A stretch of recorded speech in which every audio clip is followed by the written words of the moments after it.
என் கேள்வி முதல் கொரிந்தியர் 15:51 மற்றும் 52 வசனங்களில் உள்ளது.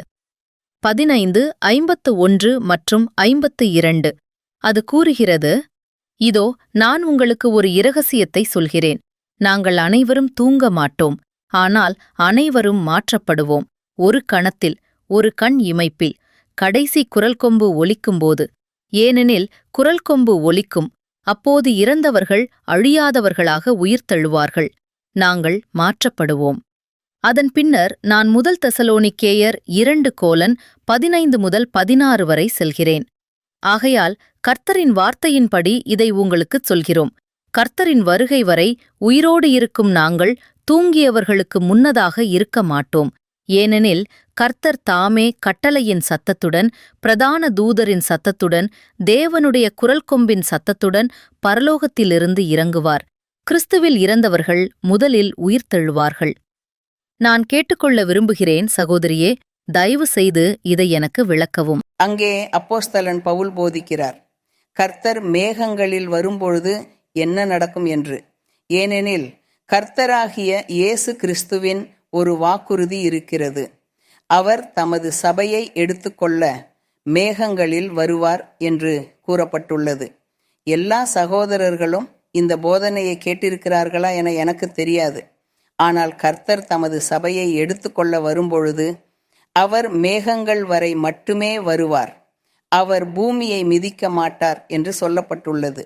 மேலும் கர்த்தரில் இறந்தவர்கள், அதாவது விசுவாசிகள், சுவிசேஷத்தை பின்பற்றியவர்கள், அவர்கள் உயிர்த்தெழுவார்கள் என்று சொல்லப்படுகிறது. அவர்கள் உயிர்த்தெழுவார்கள். தேவனுக்கு பொறுத்தவரை எதுவும் அசாத்தியமில்லை. சிலர் கடலில் இறந்திருக்கலாம். உதாரணமாக, மற்றவர்கள் தகனம் செய்யப்பட்டிருக்கலாம். அவர்களின் சாம்பல் கடலில் கலந்து இல்லாமலாயிருக்கும்.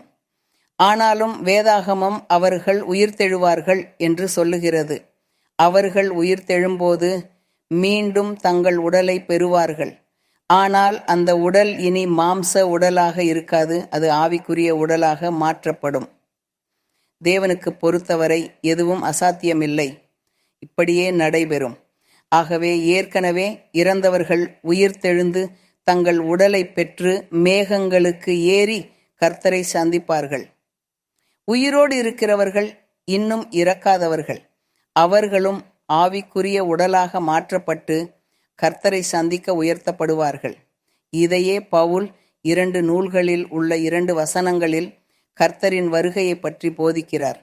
உதாரணமாக, இப்போதே கர்த்தர் மேகங்களில் வந்தால் நாம் உயிரோடு இருப்பதால் நாம் உடனே ஆவிக்குரியவர்களாக மாற்றப்பட்டு நமது உடலுடன் மேகங்களுக்கு உயர்ந்து கர்த்தரை சந்திப்போம். ஆனால் ஏற்கனவே இறந்தவர்கள், நமது சகோதரர்கள், அப்போஸ்தலர்களையும் முதல் திருச்சபையினரையும் சேர்த்து அவர்கள் உயிர்த்தெழுந்து கர்த்தரை சந்திக்க உயர்வார்கள். இதுவே வேதாகமம் போதிப்பது. உலகம் தொடர்கிறது. தலைமுறைகள் தொடர்ந்து வருகின்றன. வருகிற அனைவருக்கும் சுவிசேஷம் தொடர்ந்து அறிவிக்கப்பட வேண்டும். மக்கள் மரிக்கிறார்கள். கர்த்தரில் மக்கள் மரிக்கிறார்கள். ஆனாலும் சுவிசேஷம் தொடர்ந்து அறிவிக்கப்படுகிறது. தலைமுறைகள் தொடர்ந்து வருகின்றன. கர்த்தர் வரும்போது உயிரோடு இருக்கிறவர்கள் மாற்றப்பட்டு உயர்த்தப்படுவார்கள். இறந்தவர்கள் உயிர்த்தெழுவார்கள்.